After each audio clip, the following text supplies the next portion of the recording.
Çok güzel. Ama bu neden gelen təkdir, onun tərəf müqabili səhnə yoldaşı Günay İmamverdiyeva ilə birlikdə ifa edəcəklər. Çox istedadlı ifaçımız Günay'ı dəvət edək səhnəyə. Və Günay, buyur, alqışlarla sən də təşrif buyur aramıza.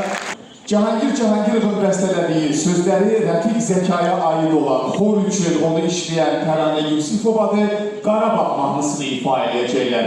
Həmin o Qarabağ ki, bizim ürəyimizin başındadır, bizim qəlbimizin ruhudur, özümüzük və nə gözəldir ki, bugün artıq onu yaradanların da ruhu şaddır. Bizim də hamımızın qəlbi həyatı xoşbəxtdir ki, Qarabağ bizimdir, Qarabağ Azərbaycandır və addımlarımızı, qədəmlərimizi könül açıqlığı ilə Qarabağa istədiyimiz an basa bilirik və madem ki Qarabağdan söz düşdü, bir daha şəhidlərimizin ruhunu, xətirimizi, hörmətimizi anaq, qazilərimizə can sağlığı arzu edək, dövlətimizə, dövlət başçılığımıza möhkəm can sağlığı diləyi ilə yaşasın Azərbaycan söyləyək. Azerbaycan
Gülen Gülenamur, Günay İmamverdieva, Ferhane Yusufova, Cangir Vagnakov.